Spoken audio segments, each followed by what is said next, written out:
नमस्कार दोस्तों, एक बार फिर से आपका स्वागत करता हूं हमारे चैनल टेट स्टडी में। और यहां पर जो है आपको साइकोलॉजी की सीरीज़ चल रही थी, जो कि आप किसी भी भारत के अंदर शिक्षक भर्ती परीक्षा की तैयारी करते हैं तो उसमें आपके लिए बहुत उपयोगी है। सिलेबस के अनुसार है। NCTE ने जो कि आपका सिलेबस तैयार कर रखा है उसी के अनुसार मैं यहाँ पर पढ़ा रहा हूँ। और फिलहाल मैं रीट के लिए ये पढ़ा रहा हूँ, जो कि आपको MP वर्ग 3 इत्यादि भारत की किसी भी परीक्षा CTET, KVS, DSSS इत्यादि में बहुत उपयोगी होगी। तो यहाँ पर देखते हैं हम कई सारी क्लासेज इसकी पढ़ चुके हैं, तो आपको उनके भी लिंक डिस्क्रिप्शन में मिल जाएंगे। इन सभी क्लासेज के PDF भी आपको चाहिए तो टेलीग्राम पे मिल जाएंगे, जिसका लिंक भी मैं डिस्क्रिप्शन में डाल रहा हूँ। तो ज़्यादा समय खराब ना करते हुए अब हम पढ़ाई करते हैं।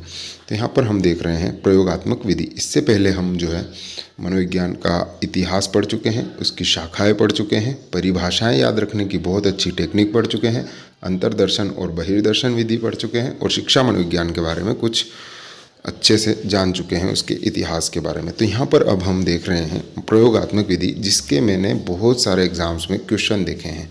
तो यहाँ पर जो है बहुत सिंपल विधि है, लेकिन आप जो है क्वेश्चन गलत कर देते हैं, इसको कम पढ़ के या ढंग से याद नहीं करके। ठीक है, तो उसका ध्यान रखिएगा। प्रयोगात्मक विधि आज हम आपको 100% जो है याद करवा देंगे। प्रयोगात्मक विधि देखिएगा, इसको कहते हैं इंग्लिश में प्रैक्टिकल मेथड। ठीक है, जिसकी वैधता और विश्वसनीयता सर्वाधिक होती है अपना मनोविज्ञान के अंदर। और इसके जनक कौन है, याद रखना है आपको, विलियम वुंट। ठीक है, इनका पूरा नाम है मैक्समिलियन विलियम वुंट तथा E.B. टिचनर। इन दोनों ने मिलकर जो है प्रयोगात्मक विधि का जो है निर्माण किया। और कब किया, यहाँ पर 1879 में इसका जो है ये किया, इन्होंने निर्माण किया, और जर्मनी में किया। इतना सा याद रखिएगा। ये तो बिल्कुल बेसिक जानकारी है जो कि आपको याद रखनी ही है। नेक्स्ट देखते हैं, इस विधि की उत्पत्ति मनोविज्ञान की प्रथम प्रयोगशाला से हुई थी, अतः इसे प्रयोगात्मक विधि कहते हैं। अगर आपने दूसरी या तीसरी मेरी क्लास देखी होगी तो वहाँ पर मैंने इस टाइप के सारे क्वेश्चन क्लियर करवाए हैं कि कौन से मनोविज्ञान की कौन सी शाखा का जनक कौन है। तो अगर आपने किया होगा तो वहाँ पर प्रयोगात्मक मनोविज्ञान के जनक भी आपको याद होंगे। यही सन था वहाँ पर 1879 में, है ना। तो नेक्स्ट देखते हैं, इस विधि में प्रयोग करके मानव के व्यवहार का अध्ययन किया जाता है तथा प्रयोग करके उसके व्यवहार में सुधार भी किया जाता है, अर्थात यह निदानात्मक और उपचारात्मक विधि है। तो यहाँ पर देखिए, मानव के व्यवहार का अध्ययन करना किसे कहते हैं, निदान। ठीक है जी। और अगर उसमें कोई प्रॉब्लम है तो उसका जो है व्यवहार में सुधार करने को उपचार कहते हैं। याद रखिएगा इन दोनों शब्दों को भी। इससे भी रिलेटेड आपको एक आधा क्वेश्चन मिल सकता है, चाहे वो शिक्षण विधियों में मिल जाए। जब शिक्षक पढ़ाता है तो वो तो पढ़ाई कहलाती है, या फिर शिक्षा देना कहलाती है, या शिक्षण कहलाता है। लेकिन अगर बच्चे को कोई प्रॉब्लम है ना, अगर उसको कुछ समझ में नहीं आ रहा है, तो अगर उसने शिक्षक ने उस चीज़ का पता लगाया कि बच्चे को ये चीज़ में प्रॉब्लम है, तो उसे निदान कहेंगे। और सेकेंडली, अगर उसने उसको सुधारने का प्रयास किया, उसको जो है एक बार और क्लास लेके अगर उसको उसकी समस्या को सोल्व किया, तो उसे उपचार कहते हैं।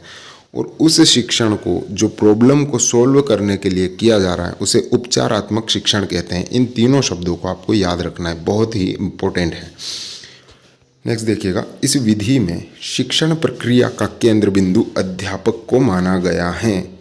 याद रखिएगा इस विधि को, ये एकमात्र पूरे मनोविज्ञान की ऐसी विधि है जो अध्यापक के केंद्र में चल रही है, वरना सभी बाल केंद्रित मिलती है आजकल।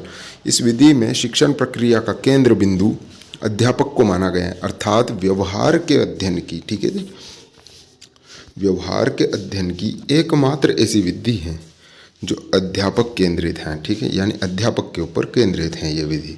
इस विधि का मानना है कि यदि अध्यापक चाहे तो विद्यार्थी के व्यवहार पर प्रयोग करके उसमें सुधार कर सकते हैं, अर्थात उसे सफल करा सकते हैं। अब देखिए कैसे। इस विधि में शिक्षण प्रक्रिया से संबंधित 3 प्रकार के चर दिए गए हैं। ये आपको बहुत इंपॉर्टेंटली समझ लेने हैं अभी। पहला है स्वतंत्र चर, दूसरा है आश्रित चर, और तीसरा है मध्यस्थ या नियंत्रित चर। देखते हैं स्वतंत्र चर को। ऐसा चर जो शिक्षण प्रक्रिया में पूरी तरह से स्वतंत्र रहता है, अर्थात जिसका प्रभाव अन्य चरों पर पड़ता है अन्य चरों का प्रभाव उस पर नहीं पड़ता है, वही शिक्षण प्रक्रिया में स्वतंत्र चर कहलाएगा। नेक्स्ट देखिएगा उदाहरण इसके, अध्यापक, शराबी, सवारी, चिकित्सक और मालिक। अब आप बताइए कि शिक्षण प्रक्रिया में अध्यापक स्वतंत्र है या नहीं है। वो चाहे जो हमको पढ़ा सकता है, ठीक है जी, तो अब वो स्वतंत्र है, वो किसी पर निर्भर नहीं है। नेक्स्ट देखते हैं आश्रित चर। ऐसा चर जो स्वतंत्र चर पर पूरी तरह से आश्रित रहता है, यानी कि अध्यापक के ऊपर आश्रित है, अर्थात जिस पर स्वतंत्र चर का सर्वाधिक प्रभाव पड़ता है ना। तो ऐसा व्यक्ति कौन है? विद्यार्थी हैं। जैसे कि शराबी के लिए शराब है, बस सवारी के लिए बस है ना, चिकित्सक के लिए रोगी और यहाँ पर मालिक के लिए मजदूर है ना। अध्यापक स्वतंत्र हैं और विद्यार्थी अध्यापक पर आश्रित हैं। शराबी स्वतंत्र हैं लेकिन जो है शराबी पर निर्भर हैं। सवारी स्वतंत्र हैं लेकिन बस पे निर्भर हैं। नेक्स्ट देखते हैं मध्यस्थ और नियंत्रित चर।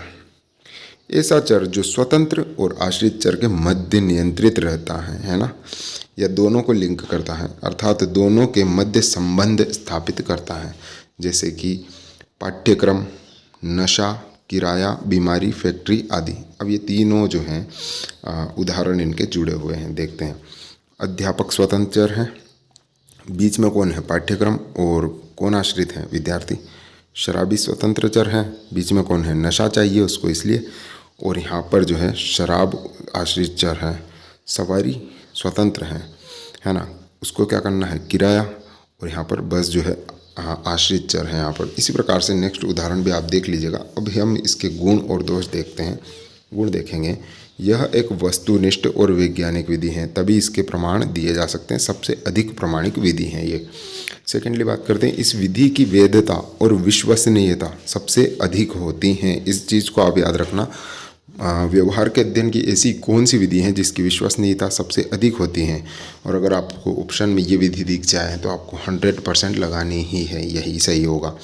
थर्ड देखिए, इस विधि में निष्कर्षों को भी प्रमाणित किया जा सकता है, ठीक है, यानी कि जो निष्कर्ष आए हैं उन पे भी अगर कोई सवाल खड़ा करे तो उनको तक प्रमाणित किया जा सकता है, ठीक है, यानी कि पूरी तरह से सैद्धांतिक है।